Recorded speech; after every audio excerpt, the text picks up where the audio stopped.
For a family history that's centuries long, the Al Ghul family dynasty has done a lot in their lifetime. They've seen empires rise and fall, and they have been in every occupation in human history. They have conquered civilizations and brought tyrants to their knees, and they are also responsible for the worst tragedies in human history as well. With the number of resources at their disposal, you would think they come from old money and that their power comes from their great ancestors' money. But there have only lived 4 generations of Al Ghuls who have lived into the modern day due to their control of the world's Lazarus pits, which grants them immortality. This is what caused them to live such long lives and to have accomplished so much in the world. And so, today I go over the history of every member of the Al Ghul family dynasty. I know it's controversial, but I'm going to be pronouncing Raz as Raz instead of Raish, as some people prefer it. This is because Raz's name comes from Arabic, and when you type Raz Al Ghul into Google Translate, this is what you get. Ras Al Ghul. So, suck on them apples. I don't care. Anyway, moving on. So are you Chinese or Japanese? Beginning our way up the top of the family tree, we have the man who started it all. The man known as the Sensei, the father of the demon. Who'd you think I was talking about?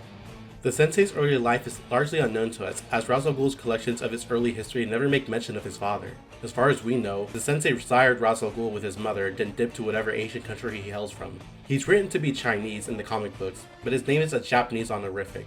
So I presume the writers at the time of Sensei's creation only wanted him to be vaguely East Asian, and it's best we leave it at that. First appearing in the pages of Strange Adventure 214 in 1968, he was initially and primarily an antagonist not of our brooding Dark Knight, but of Deadman of all people. Wow, swerve. So to understand Sensei a bit, we do have to cross over into Deadman's lore and history. So at some point after the founding of the League of Assassins, we don't know when or how it was founded, just that it was founded by Ras Al Ghul at some point, the Sensei was possessed by an evil spirit, the predecessor to Deadman, a man named Jonah. Jonah, after his demise, was allowed to roam the earth in search of revenge against his killer, an opportunity granted to him by the goddess Ramakrishna. However, after taking his revenge, he would continue to wander the earth, keeping the balance of good and evil and protecting Nanda Parbat and its people from losing its faith and performing acts of evil against the world. But after several many years of protecting the balance, Jonah's spirit became restless and he wanted nothing but to pass on to the afterlife.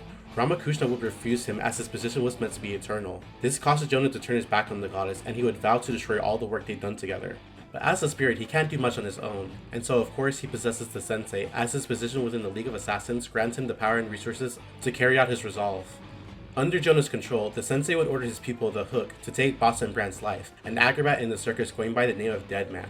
The Hook would take his life, and Boston's vengeful spirit would be granted the same power as Jonah by Ramakrishna. Since Jonah ordered the Hook to kill Boston, Boston's search for his killer would lead him to Jonah, and taking his revenge would help Ramakrishna in turn. The Sensei would remain under Jonah's control for some time, and his interference in the League of Assassins would cause a rift to grow between the League's leadership. The emerging squabble between Sensei and Ras Al Ghul would bring Sensei into Batman's list of rogues when Ras Al Ghul accuses Sensei of killing Kathy Kane, the original Batwoman. As such, Sensei under the influence of the evil spirit Jonah would become a thorn in Deadman and Batman's side until Jonah's eventual demise by the hands of Deadman and Ramakrishna. This would free Sensei from Jonah's control, but even while he's free, Sensei isn't over the ordeal as he has nightmares of being puppeteered by Jonah and Deadman, even to this day. You'd think this would signal him to stay away from Deadman and his turf, but that doesn't end up being the case, as Nanda Parbat has something he and Ras Al Ghul desperately want, a means to true immortality. This, among other things, comes to head when the League of Assassins invades Nanda Parbat in hopes of securing their fountain of youth to properly revive Ras Al Ghul, but Sensei stands in their way. Sensei feels the League of Assassins has become disjointed under Ras's control. They only really exist at this point to secure future Lazarus pits for Ras's continual revival. The two of them and Batman engage in combat, and Sensei eventually falls victim, perishing in the fight with his last canon appearance in living mainline continuity. Oh, I get it. They painted me out to be the bad guy. Moving on to the next big shot of the Al Ghul family tree, we have the exiled matriarch of the League of Assassins, mother to the demon, Mother Soul, also known as Ruh Al Ghul. Mother Soul made her first appearance most recently when compared to everyone else in the family, in the first issue of Robin 2021. Although, if we are being technical, we do see Ross's birth mother in the first few pages of Birth of the Demon in 1992, which would presumably be Mother Soul. Contrasting her son's aptitude and faith in science, Mother Soul, as did many of her people, worshipped the demon Bisu and believed salvation through the demon's power before passing of her age. After Ross uncovered the power of the Lazarus pits, he used its power to revive his mother along with her youth. But the maddening effects of the pit took place and her mind changed in ways not previously seen. Once she returned to the land of the living, her visions of the world's destruction and salvation through the demon became clearer and more vivid in her mind, believing everyone in the world must die in order to be reborn as she did. Her vision of how to save the world from the ills of humanity conflicted regularly with Ra's own vision, and through preaching her religion, the power of the demon, she caused members of the League of Assassins to side with her, causing another splinter in the organization called the League of Lazarus. The League of Assassins would battle with Soul's League of Lazarus, with the ultimate victor being Talia Al Ghul. He banished his mother and her followers to the Lazarus Island to keep them from interfering with his affairs, but Soul had other plans to bring out her change. She began hosting the Tournament of Lazarus every 100 years, where the contestants would fight to the death, with the winner of each tournament being sacrificed to revive the demon. Her final tournament would take place in Ramen 2021, where contestants like Hawk, son of Green Arrow, Flatline, sidekick to Lord Deathman, and her own great-grandson, Damian Wayne, would enter the tournament, and upon summoning the demon, her efforts would be foiled when Damian rallies the remaining contestants to destroy the demon and prevent its proper resurrection. She would subsequently be imprisoned properly on Lazarus Island by Talia and Al Ghul for some time, but would eventually escape her chains with the help of her pawn/lover, Lord Deathman. Yeah, I totally did not see that coming, but I'm pretty sure Mother Soul is just using him as a means to an end. Her story is actively developing, as are others, but as of the recording of this video, this is where we stand on the character of Al Ghul's mother. The union of the Sensei and Al Ghul have resulted in the birth of a man whose original name has been lost to time, but who has since become known as the Demon's Head, Al Ghul. Looking back at his history, Ras is certainly a tragic character. Born a long time ago in the Middle East amongst a culture lost to time, Al Ghul's intelligence was unmatched by anyone he met in his time, his strong conviction in science allowing him to grow to excel in his service to the Sultan as his physician. With vast access to academia of the time granted by his marriage to Sora, no, not that one, no. How'd that one get there? Yes, that one. He would eventually create the first Lazarus pit when tasked with saving the life of the Sultan's son. Unfortunately, as the Sultan's son emerged from the pit, he returned in a crazed state, and as he was scorned previously by Sora, he killed her.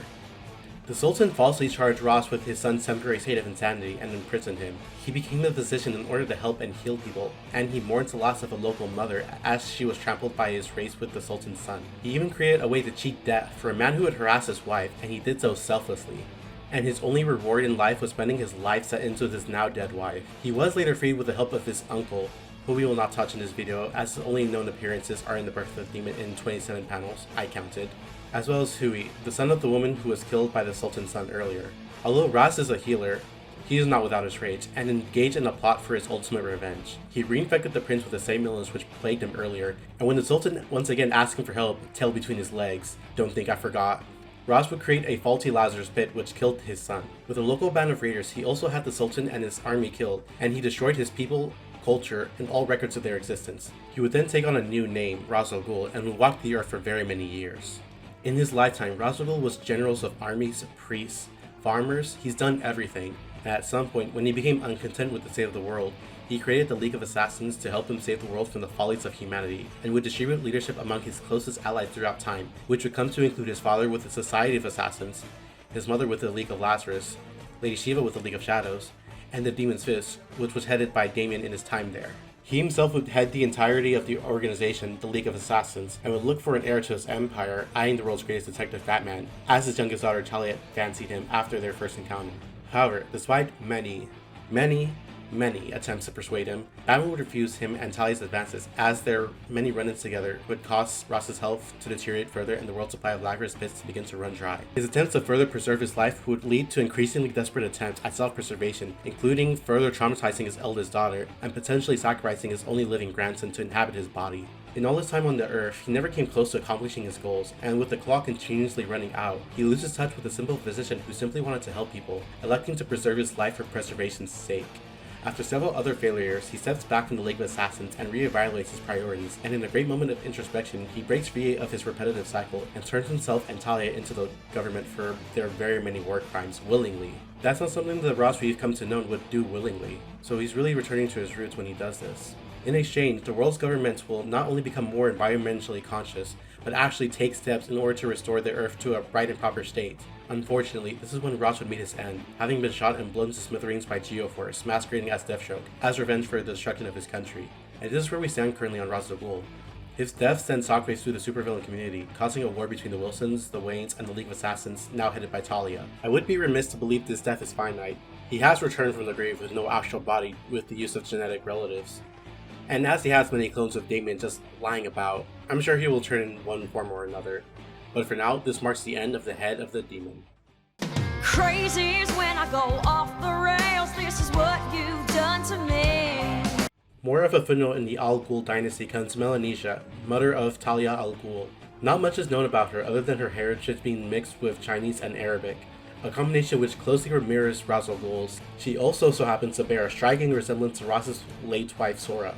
The similarities is what draws Raz to Mel and why he succeeds in courting her with his abject notions on the state of the world. However, the similarities with Sora end there, and Raz would kick Mel to the curb after giving birth to Talia. Mel wouldn't meet Talia until she was but a girl many years after, when she heard whispers that her mother was still alive, and she didn't die in childbirth as her father told her. The reconciliation was anything but sweet, as Mel was dragged away from Talia by Ubu, never to be seen again. In Birth of the Demon, it is said that she died of substance abuse, so she would have done so likely as a result of never getting to know her daughter. Although in other non-canon comics, it was stated that Talia saw her mother die before her, after getting thrown into the pit by a family friend, but this version is non-canon in the end.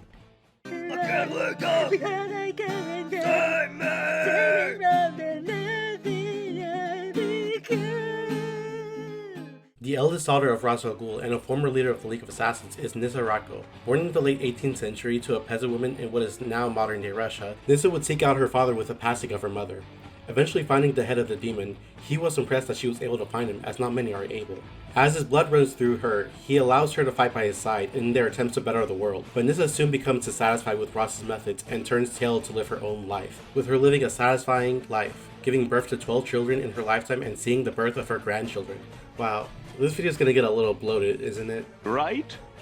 Wrong! Nissa and her mixed-race bloodline would find themselves the misfortune of residing in Ukraine during the Second World War. Her family, as many Hebrews, homosexuals, and infidels were, would find themselves assaulted, beaten, and broken, landing in a human concentration camp.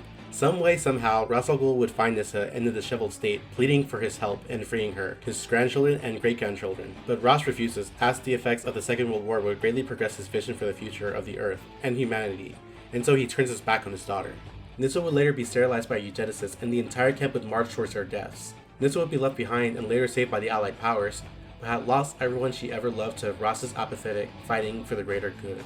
This causes her to begin her trail of revenge that would operate over the course of several many years as she grows more nihilistic, self-harming in the vain attempt to feel something. This leads into Death in the Maidens, where once again a withering Ra's al Ghul is searching the world for a viable Lazarus pit, as Batman prevents him from creating any new ones, and Nissa refuses him access to hers. While Ras is persuading Batman to help him with a visit from beyond the grave, Nissa decides to meet her sister for the first time by meeting her incognito in Metropolis, since at this time Talia was split from Ras and was acting under the direction of Lex Luthor for some reason. Once again, weird flex, but okay. She moves into her apartment complex and befriends her, bonding over their controlling fathers under the pretense that they come from different but similar households. Then, after a night of partying at the club, Nissa strikes and puts Talia under. She brings Talia to her own Lazarus pit, which can be used more than once, which is uncommon. Nissa would use this pit several times in one day for Talia, as she slaves her repeatedly until Talia is begging for her no more. Eventually, but not right away, Nissa relents, as this was a teaching moment for Talia. By having died and been revived multiple times and experiencing the madness that comes from using the Lazarus pit, Talia has now felt what Ra's al Ghul has been doing to himself all these years by choice. In experiencing this firsthand, the sickness that pervades Raz's mind becomes clear to Talia. When Nissa asks for help in killing her father, she agrees.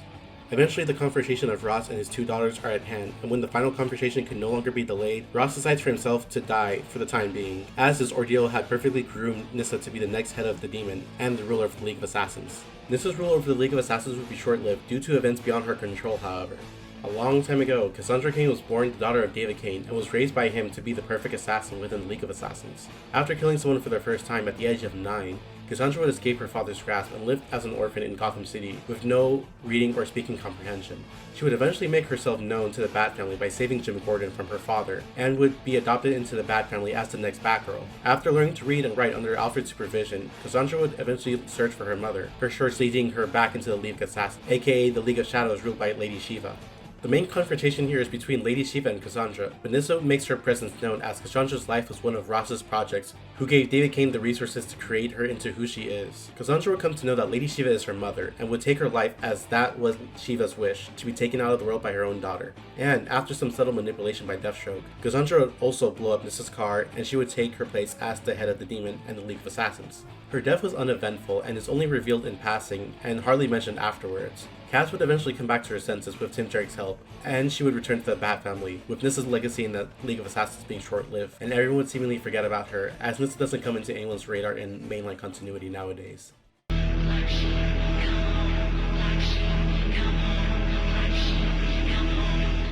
Shorter still would be Dusan Al Ghul, the only son of the demon. His mother is unknown to us, as all Dusan has ever known is devotion to the League of Assassins and his father, being unwaveringly loyal to his father as opposed to his sisters. Ross's whole thing about pursuing Batman to marry his daughter, and even some arguments between him and Nissa, was about them bringing him an heir to his legacy. But this whole time he had a son. Like, he had an heir this whole time, but because he was born with albinism, Dusan was deemed unworthy? Okay. Dusan would become known in the League of Assassins as the White Ghost, and his status as the son of the demon would be a tightly kept secret.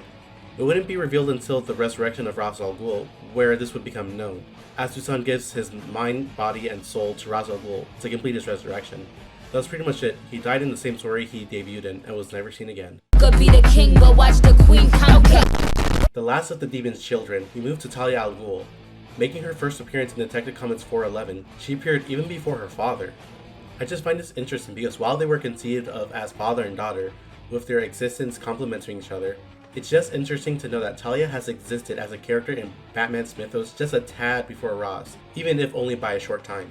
Talia would be the daughter of Ra's al Ghul and Mel, her mother to be barely seen in her life, which is something Talia laments. Shortly after being born, it would seem she was born stillborn, so she was brought to the Lazarus island to be revived in Mother Soul's Lazarus pits. While Talia was born of a woman of questionable quality, as she is known to abuse substances, Ra's would attach himself rather strangely to Talia when you realize that Nissa was born of a woman not unlike Mel, and his relationship with Talia could be viewed as somewhat strange, as she seems to be present at all of his revivals/revitalizations. Ra's would promise to give Talia the world, and he would train her as such, teaching her the ways of combat and educating her, with her excelling in all subjects. Ross's high hopes for Talia would smother her, as she was deprived of many freedoms in his attempts to keep her safe. Eventually, however, she would be kidnapped by one of Ross's colleagues within the League of Assassins, a high-ranking member named Dr. Dark, in a bid to gain more ground in the League. It would be in this encounter where she would meet the famed Dark Knight for the first time. After capturing and challenging Batman, Dr. Dark would meet his end by Talia's hand, which would seem to be the first time she's ever handled a deadly weapon. Maybe, I'm not sure, let's move on. This causes her distress and pushes her to embrace Batman for comfort, and her lifelong love for the Caped Crusader would start that night. She would make this infatuation very known to her father, who'd begin to test Batman in every way possible to see if the world's greatest detective would be worthy of his daughter, and by extension, the successor to his empire. But as Talia would soon find out, that despite being able to give him everything he wants, including a crime-free Gotham, and possibly being the only woman on Earth who may understand him, Batman's methods and the methods of the League don't align. So each of the Al Ghul's attempts to bring him over to the League would fail miserably. So, what is the poor Talia to do? She does what every insecure woman does when all other avenues are exhausted, and tries to trap him with a baby. In Birth of the Demon, after a sparring match with Ra's, Batman loses and is left for dead, but Talia's intervention saves him by using some mysterious serum. This is apparently how Damian came into being. With Batman's senses dulled, Talia is quick to strike, and she gets her way by having his kids. She would give birth in secret and would hide Damian's existence from Batman for some time until he was at the right age. Why? Because Talia was beginning to lose her patience and trying to seduce such a genetically perfect man, instead of living together with her as husband and wife, and she would begin to pull increasingly desperate attempts to make Batman hers. Like father, like daughter, I suppose. These attempts would include kidnapping the Prime Minister's wife with an army of man-bat ninjas, and dropping Damian off at the cave in the same day. The situation between Talia and Bruce would only continue to worsen, with Talia's patience wearing thinner and thinner. In her last-ditch effort to win, she creates a new sect of the League of Assassins called Leviathan to destroy Gotham and some way somehow the entire country of Markovia in the process, because Batman wouldn't choose his crusade to clean Gotham over Talia and Damian. I must give it to Talia though, she certainly has more patience when it comes to love and war than Catwoman, who knew from day one that Batman's mission comes first and women come second. Damian would notice his mother's actions are hurting his family and his father and chooses Bruce over her. Talia would excommunicate him from the League as a result, and it would strain their relationship for some time. Whenever they would meet, Talia would similarly try to get Damian to come back with her, but just like his father, Damian would relent as he believes to have grown more as a person with his father than he ever did under the clutches of the League. So, at the end of the Leviathan arc, both mother and son would meet their ends, with Damian being torn asunder by Talia's robot baby Damian clones, and Kathy Kane finally getting her revenge against Talia. Wow, swerve once again. Didn't think I'd see Kathy Kane again in this video. This obviously doesn't last long. They're all ghouls after all, they don't stay dead forever. But the whole ordeal would cause Damian to put more distance between himself and his mother after seeing what she was truly capable of. But Talia would never stop trying to win back her son. Eventually, Talia would be successful in bringing Damian back home with her, albeit temporarily alongside her changed father. This would lead into the Shadow War arc, which would see the death of Ra's al Ghul again, by the hands of Brian Markov, aka Geoforce, as revenge for his nation that had been destroyed by the League of Assassins. However, because he was incognito, Talia would wage war against Deathstroke and his Creed, which would result in casualties on both ends. Notable of which is Respawn, a clone of Talia and Slade Wilson. Before Talia could exact revenge on Brian after he is revealed to be the shooter, Damian would intervene and persuade his mother to be better, as that's what Ross wanted shortly before his death. And so, Talia relents and turns herself into the authorities. She becomes a secret agent to the government in the process to work off her sentence, as well as protect Damian since he has been an assassin and has done some things he's come to regret. Fitting. She's finally putting her eventual love for Batman aside for the love she currently has for her son. And she's still the relatively loyal daughter to Ra's al Ghul by following his last wishes. He may be deceased, but she's still living and growing as a person.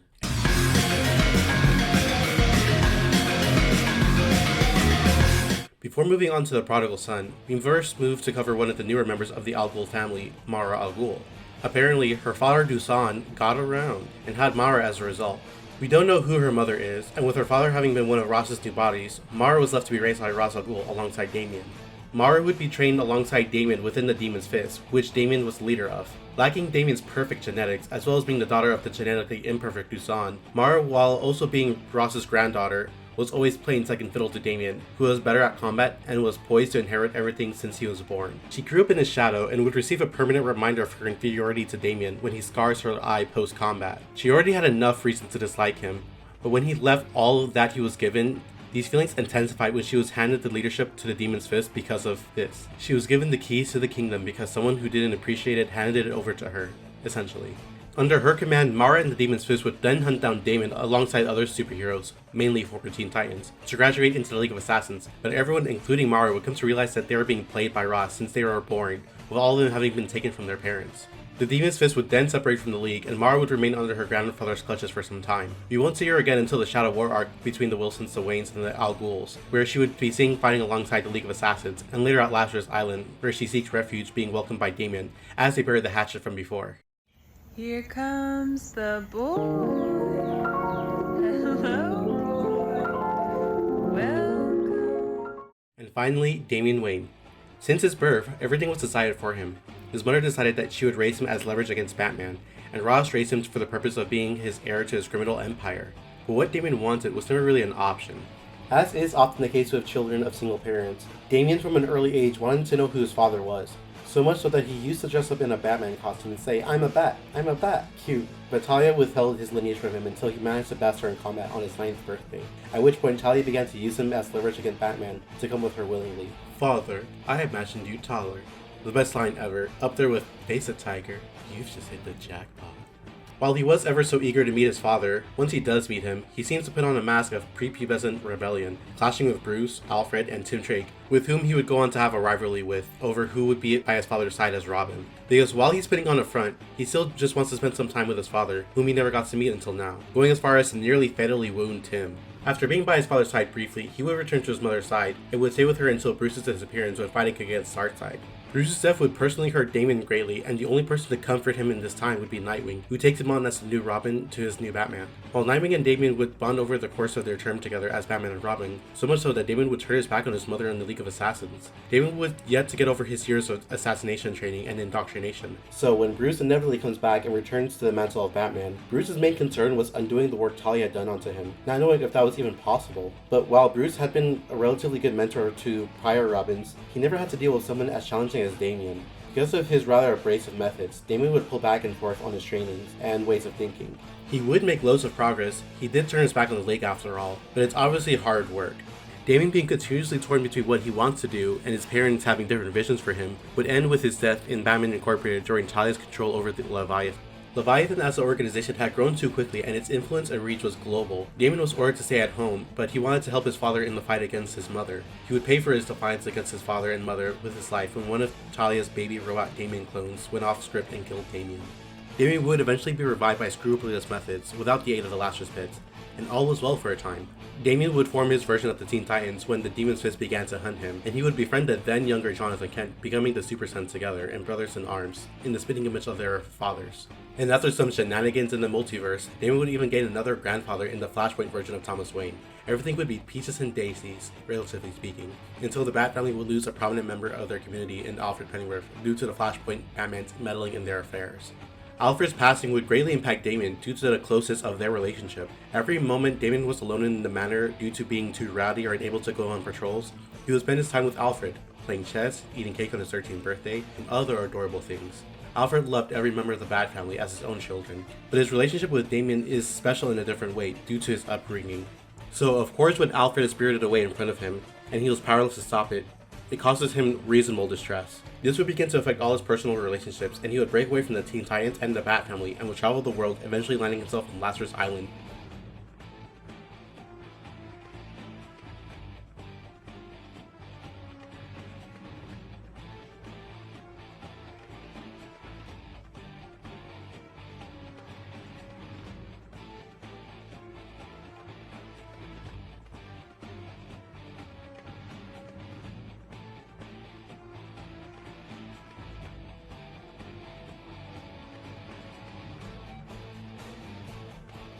And of our 9 total members of the Al Ghul family, only 4 of them are currently living. That may change in the future, but who knows.